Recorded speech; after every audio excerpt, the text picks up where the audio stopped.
Moving on, Mahouka no Rettousei, which I used to know the English name for because everyone said the English name for it because it was a perfectly normal English name, and now the chart maker feels like using Japanese, which I still hate. I should really just use a different chart that actually uses English titles, but I'm too lazy, and these charts are so nicely made, I can't help but use it. Anyways, the Magic University affiliated high school is welcoming its new students. The name's the top student with the best grades at the time of their arrival. The Bloom, and the student called the Weed is the Bloom's replacement. Siblings Tatsuya and Miyuki Shiba are designated as the Weed and Bloom respectively. I'm fucking up reading this so badly. Miyuki is given the title of Bloom due to her amazing grades, while Tatsuya is given the title of Weed due to his poor magical practical scores. Tatsuya, the young man who always has a far-sighted expression, and Miyuki, the young woman who feels far more for her brother than sibling love. So, I don't know if anyone remembers or anyone even gives a shit, but last season preview, I mentioned, I think it was Magical Warfare, as being a light novel that seemed really generic, but people actually praised it as being good. I was horribly mistaken, and it wasn't actually Magical Warfare that people were talking about. It was this show, and I guarantee you I'm actually right this time. This is the show that people say is actually pretty good.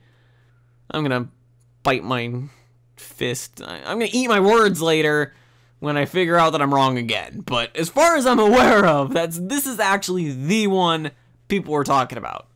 My bad on the mix-up for last season. Oops. So, people say this is actually pretty good. And I know people are going to look right away and see the far more for rather than sibling love thing and be like, oh god, it's... I almost said Ore-emo, because I'm used to saying it correctly, but then I remember I can piss so many people off by just saying Oraimo, and it's so wonderful and cathartic. So anyways, people think of Oraimo instantly when they see something like that. But, you know, I've said before, and I'm going to restate it because people don't seem to get it. I don't care if shows, well, mainly anime, because it's the only really medium that even bothers to try and tackle it. I don't care when shows have incest in them. I really, really don't. All I ask is that if you're gonna do it, you do it right. Acknowledge that it's a thing. Acknowledge that you can't just do it because fuck it YOLO. Make it an actual thing. Like when it comes off in a show where it's like, well, I'm gonna fuck my Emoto or I'm gonna fuck my Oni-chan because fuck it, they're right there, why not? And they're attractive, I guess. That's shit. That's Oraimo level of shit. Where you have a character liking them, and it's like, why do they like each other? This is stupid. And it's just fucking wish fulfillment for people who think incest is, like, hot as fuck. It's... fuck! I'm going on a random tangent, but I need to say this because I'm in the mood. Make it a thing. Acknowledge that it's a thing. Have at least one of the characters struggle with that fact. Have some emotional turmoil about it. Have some reason for these feelings. And I'm not even asking for much. Some simple connection that can help them with each other, that's nice and stuff. Please. Please stop having Yusuke no Sora be the best incest show made. It's embarrassing. I don't even know. I'm gonna start crying, and I don't even know why. It's because I'm tired. So, besides the whole incest rant I just went on right now for absolutely no fucking reason, I'm gonna give the show a shot because fuck it, why not? Plus, it's based on a light novel, and I remember there was an announcement that there's like 4 different shows this season that are getting light novel adaptations. I don't remember why they were announced together. I think it's the same publisher or something. Maybe it's the same, it can't be the same author. Working on 5 light novels at the same time is ridiculous. But, like I said, I'll give it a go. And plus, I want to see if the incestual angle is handled well. I want to see if it's more than just stupid wish fulfillment for people who have it as a fetish. You know, I want it to be a thing. Tackle it correctly. It doesn't even have to be the main focus of the show. It it really doesn't take that much effort. I'm being honest here. It doesn't take that much effort to acknowledge it's a thing. And I know I keep saying the phrase acknowledge it's a thing, and it seems pretty obvious to say something like that, but apparently not, considering everyone loves Oraimo so much, so hey. And now that I've spent so much time on the show, I'm gonna move the fuck on and cut other shows' time off because of reasons.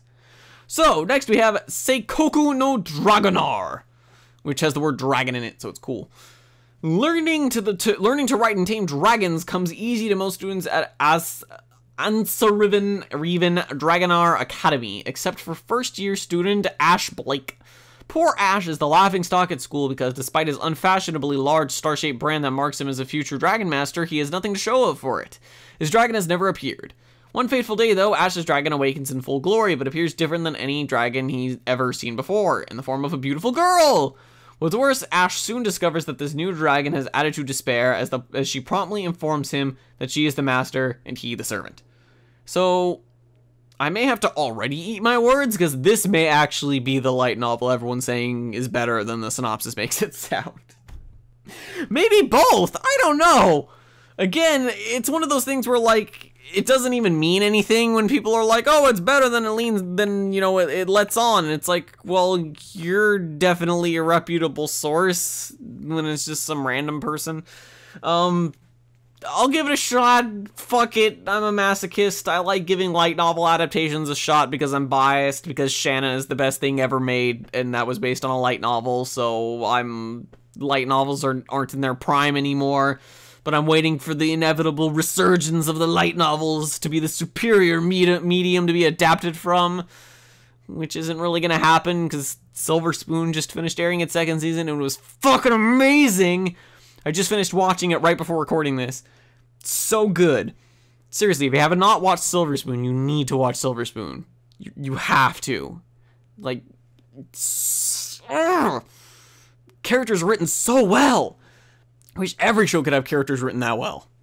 But anyways, I'm going to move on. I'm going to give that show a shot, and for reasons I'm not even going to try to justify. So moving on, we have Kamigami no Asobi. The story revolves around heroine Yui Kusanagi, who was ordered by Zeus, a god and the headmaster of a school he created, to teach the meaning of love to young and handsome gods. The reason he has for doing this is to cancel the negative effects of the weakening bond between the world of the divine and the world of the humans. And I'm sorry for saying effects twice. I thought I fucked up the first time, and then I realized I didn't fuck up, so I just ended up saying it exactly the same way. My bad. Anyways, I'm pretty sure this is based off of an Otome game because it's got one chick in the background, and it's got a bunch of dudes that are, like, trying to be pretty, but they just look like women. Because that's typically how it goes with Otome games. I don't know. So, ever since Utapri, I have to give Otome game adaptations at least a single episode to prove themselves. Because Utapri is amazing, and any show that can replicate it even slightly deserves my attention. So it's probably going to be incredibly stupid, especially with the incredibly serious-looking art style that it has going for it, which is actually an art style I like, but it's like a deadly serious kind of art style with like how solid everything looks and artsy. It kind of reminds me of like the coloring going on in Steins Gate's visual novel or whatever. It's probably the same artist, honestly. I don't know who that artist is. I should probably know you because I like your art, but I'm dumb and I don't know your name. I like that artist. I like that style. It's cool. I'm gonna give this a shot because I want it to be like Utapri, because every Otome game should be Utapri. Yeah. Moving on, we have Kiniro no Chord, Blue Sky, which even by the title looks like it's trying to emulate Utapri. The story follows a girl named Kanade and her relationships with the orchestra members and the other boys at her school. This couldn't be more Utapri if it tried! Fuck Kamigami, this is gonna be the Utapri show of the season. I'm just kidding. Just because the setting and such is the same doesn't mean anything at all. It could take itself so much more seriously than Kamigami for all I know. So, I'm gonna watch this too, because it's another Otome game adaptation. As I said, gotta give it a go. Utapri's amazing and hilarious, and I gotta give every single one a shot ever since. Just because it's so good. Fuck. Anyways. Moving on, we have Captain Earth. Please don't make Captain Planet jokes. I see them everywhere, and I'm really fucking tired of them. One night, right before summer vacation, Daiji Manatsu, a second year in high school, sees a weird round rainbow floating in the sky above Seed Island and ventures there alone. He has seen this rainbow before. With the memories of his father's mysterious death and an encounter of a mysterious boy and girl, Daiji arrives on the island while the alarm of a building labeled Earth Engine is going off. Someone asks him if he's the captain, just as robotic intruders from Uranus called Kilt Gang arrive. The battle around the shining stars is about to begin. So that sounded like a really weird synopsis.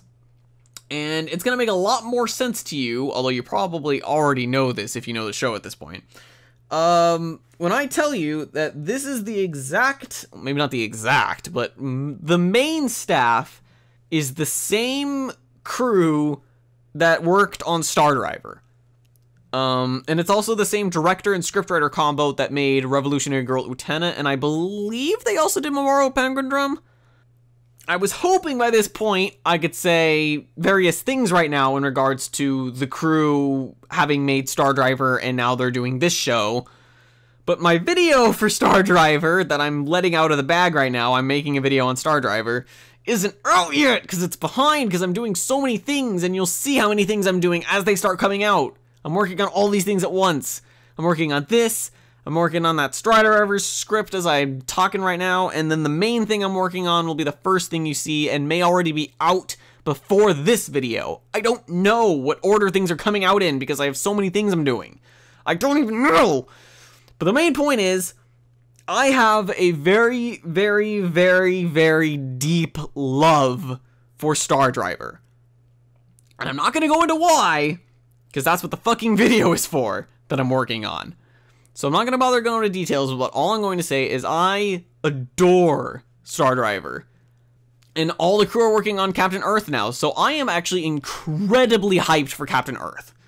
If you were very kind of weirded out or not weirded out, and it's fucking anime, this isn't enough to weird you out. If the synopsis had you kind of being like, well, I don't really care, give it a shot. If it could be as divisive as Star Driver was, and you may not like it, but at least give it a shot. For me, you probably fucking hate me by now, so maybe that's a bad appeal.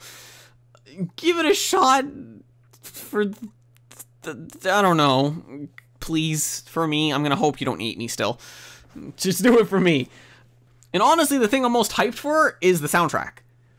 The guy who did the music was Satoru Kusaki, who did a fucking awesome job. I mean, to be fair, he wasn't the only one that worked on the soundtrack. It was quite a few people, but he was the head honcho, essentially. He's the main credit for working on the music for Star Driver. I'm most hyped for the soundtrack for Captain Earth. It's gonna be so good.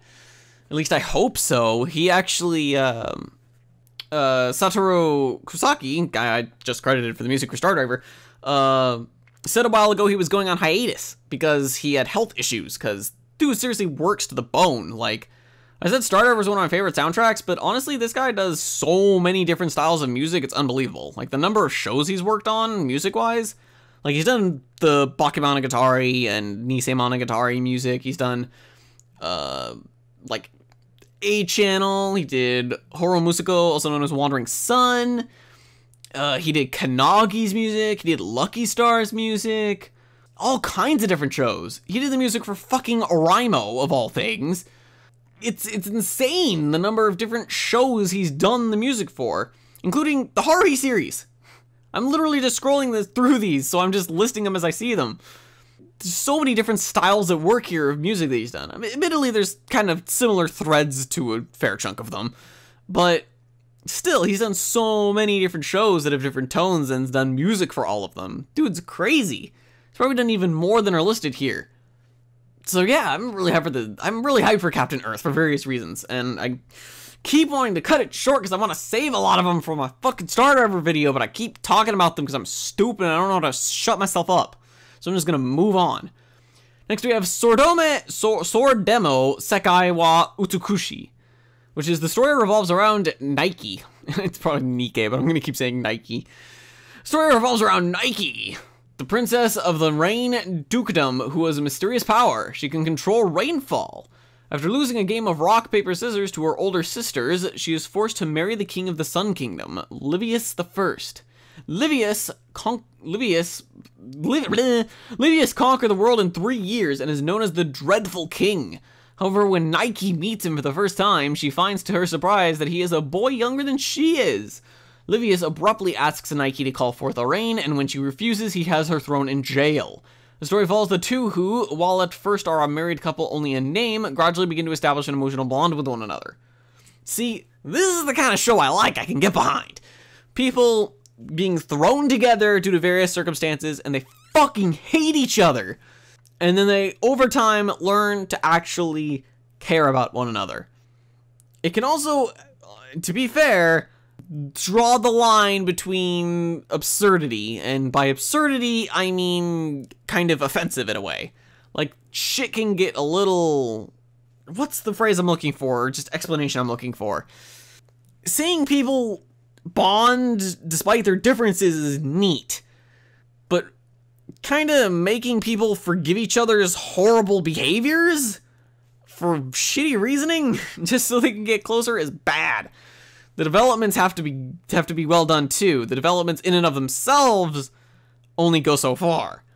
So I can get behind this. I really want to give it a shot. Plus I like Studio Pierrot. They're pretty neat. They do weird sideshows like Shirokuma Cafe or Polar Bear Cafe. I keep saying I should do names in English and I fucking say the Japanese names like a total twat. So I can get behind this. I'll give it a shot. I want to see how it goes. If it's like offensive or if it's actually pretty cool. The development's going to be neat. See them learn to care about each other. I don't fucking know. So moving on, we have Tenkai Knights. In the story, Gurren, Seilen, Taksa, and Chuki, interesting names, accidentally fall through an interdimensional portal. I hate when that happens. When they find themselves on the other side, the group are on another world and have assumed the mantles of Bravenwolf, Tributon, Valorn, and Lidendor, otherwise known as the legendary Tenkai Knights. And it looks kind of like some Bionicle shit going on in the promo art, which is kind of cool, but not really. I don't know. It looks like a silly kids show, but do you know how in previous seasons I always gave Silverlink shows a shot because I was biased towards them, because I was like, I like their shows, you know, they look neat, and they did that one show that I liked like 3 fucking years ago. So I figured I shouldn't really have bias for Silverlink anymore, because literally everything they've made pretty much in the last like year or two has been crap. So they still look pretty nice, usually. They're interesting visually. But I just feel like the bias that I have for them is just unfounded. And the bias that I should actually have is for Bones! I've been liking Bones shows a lot. Even though this looks like some silly kid show, I'm gonna give it a shot. Because Bones. At the very least, it'll probably have a pretty good opening and ending. That's something I can almost always rely on when it comes to Bones. Their openings and endings are great. Some exceptions, but mostly fantastic. So, there you go. Next we have Duel Masters Versus, which is a fucking card game! I'm just gonna skip it. Next we have Haikyuull, which makes you think of haiku, you know, like 575 syllables? Whatever. So we have the story follows Shoya Hinata, who began playing volleyball after seeing the small giants who played the sport when he was in elementary school. He suffers a crushing defeat in his first and last tournament in middle school at the hands of his rival Tobiya Kageyama. So Hinata joins Kurasuno High School's volleyball team, vowing revenge against Kageyama. And I'm sorry I keep fucking up the synopsis, but I keep screwing up the ones that are... The chart is like 4 shows in a row, and then it starts a new row. And it's kind of hard to see the shows when they're on the left, because the placement of my microphone has me leaning like pretty far to the right. So when the synopsis are on the left, I have to look all the way over to them. It's kind of crooked, and it's kind of hard to see. It looks pretty small. So that's why I keep fucking up the synopsis for shows that are on the left, because they're farther away, and so it's harder to see. Anyway, so it's completely random.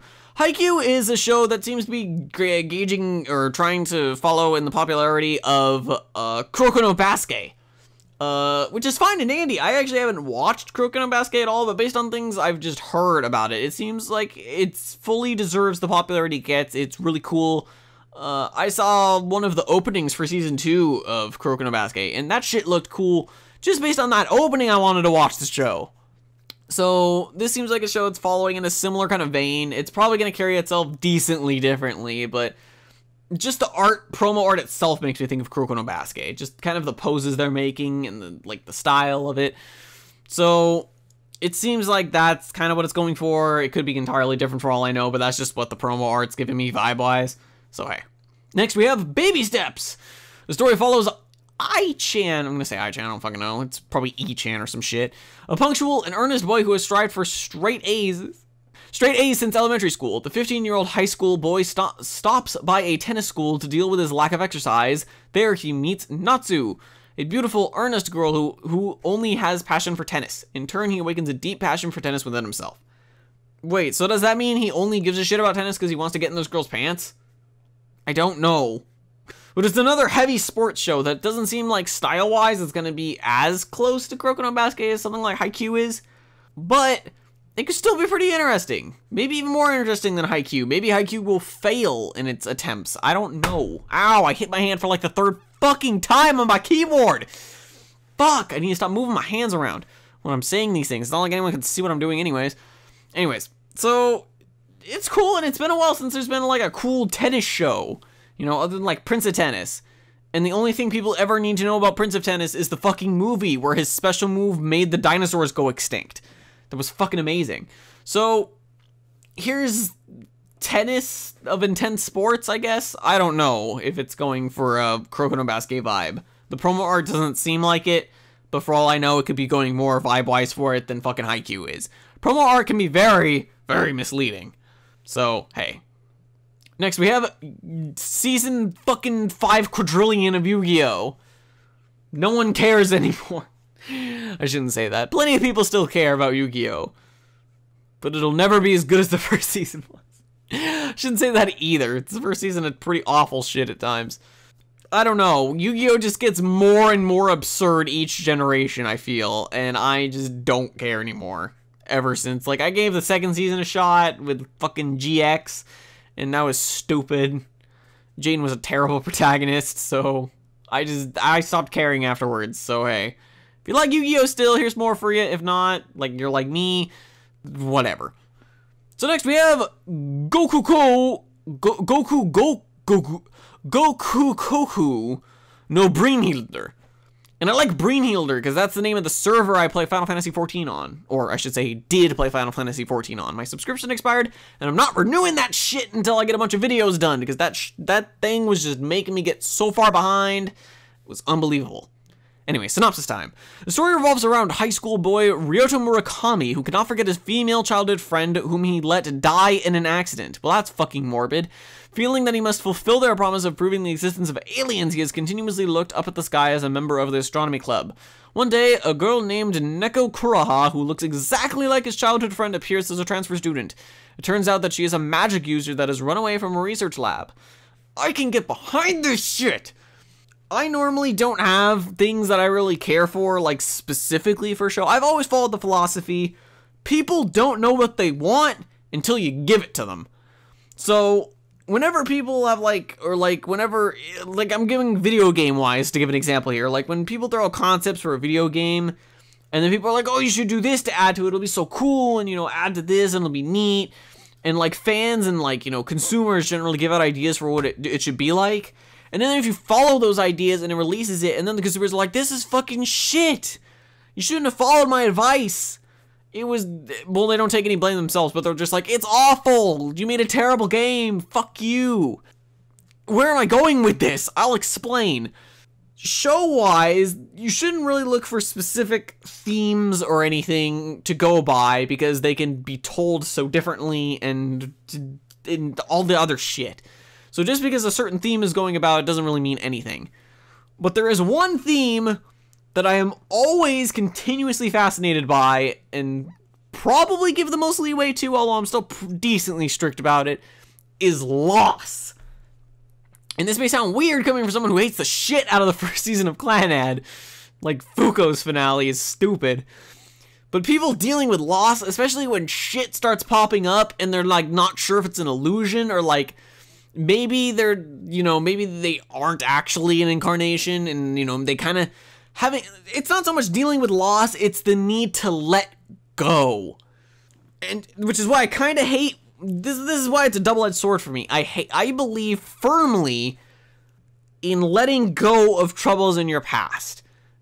There's no use crying over spilt milk thing. It's one thing if you're to blame for something that went wrong, but, you know, if something traumatized you that wasn't directly, you know, your fault in the past, and you let it cling onto you and shit, you need to let that go.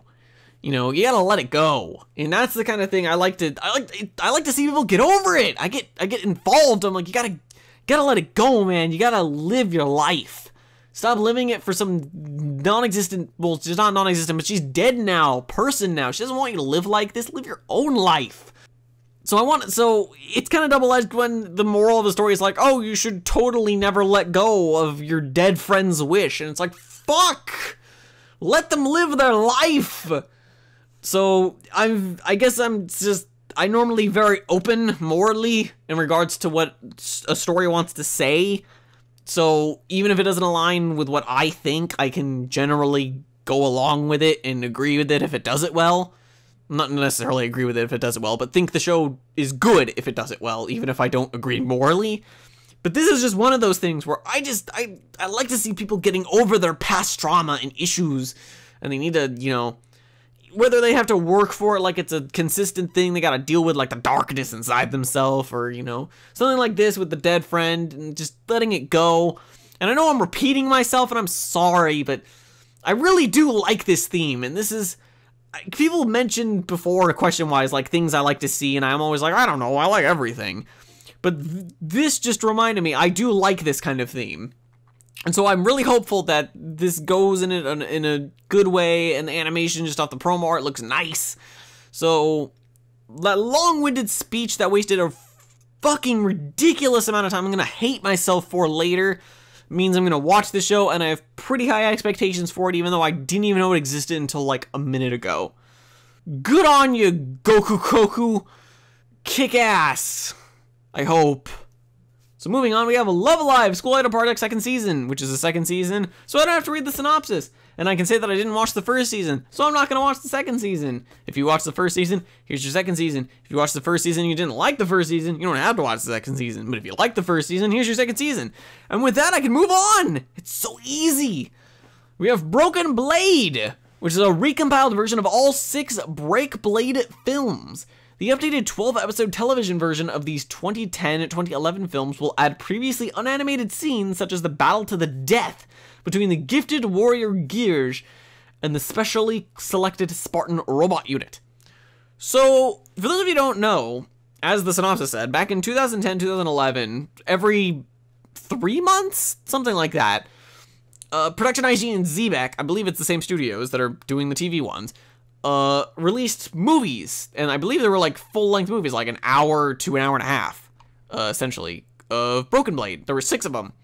Various degrees of good. I generally, for the most part, I liked the first one, I liked the second one, the third one was kind of like, okay, you kind of need to move on now, get shit going. The fourth one was like, okay, I see where shit's going now, this is pretty fucking cool, and it had its pretty sweet moments. And then 5 did some things that I didn't really like, and I was just kind of like, I just kind of want to see it end at this point. And then I watched the 6th movie, I don't even remember what happened. So, I'm going to rewatch it because I do feel like, after watching those movies, I do feel like it's something that would work better in anime form. And what's really nice is if what they're probably going to do is literally take the animation from the movies. So you're going to have movie-sized budget animation, though to be fair, these are things that were released like every 3 months. They were like a weird movie project, so it's not like that great looking, but it's better looking than your average TV show. And it's gonna be cool, especially with unaired stuff. I can tell you that I really do want to see, just based on the synopsis saying me that about the battle to the death between Gears and the specially selected Spartan robot unit, is cool. Because one of the characters I like the most is Gears, even though he wasn't even introduced until like the 3rd movie. He was a sweet character, so I want to see him again. So I'm gonna watch this again, although I'm probably gonna skim it for the most part because I remember most of it, at least for the most part. I'm gonna be looking for new stuff, but you know, I may accidentally skip some of it, but since I know the show for the most part already because I watched the movies, whatever. I'm gonna be going through it and, you know, seeing if it, like I said, I think it'll work much better in, you know, its episodic format rather than the movie style. But I'm excited. It seems like it's gonna be pretty cool. And I hope all the best for Production IG and Xebec for going this route and seeing if it'll work better. I say give it a shot, guys. It's probably gonna be pretty cool. If not, you can always drop it. Well, I mean, some people can't, but it's 12 episodes. This is gonna be pretty cool. It's a pretty neat story. The world is interesting. The fights themselves are all right. I gotta move on. I'm sorry. Next we have Abarenbou, Rikishi, Matsutarou. And I actually sort of managed to pronounce that correctly. It's amazing. The story follows Matsutarou Sakaguchi, a giant roughneck man with strength far beyond ordinary people. He never uttered words like work hard, strive, and dream, like the typical shonen manga protagonist. Please don't draw attention to typical shonen manga protagonists in your synopsis! However, he is stronger than anyone and peerless in sumo wrestling. His greatest weakness is his own carefree personality. He grows into a full-fledged sumo wrestler. So, it's been a long time since... Hiccups.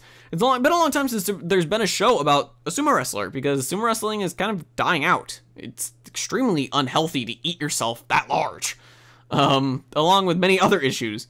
So, you know, sumo wrestling is something that's kind of dying out. If it's something that interests you, here you go. You know, you can watch it. Some sumo wrestling stuff. It seems like it'll be pretty neat. I don't really care for sumo wrestling that much, so it's not really my thing. I'm just gonna pass on it.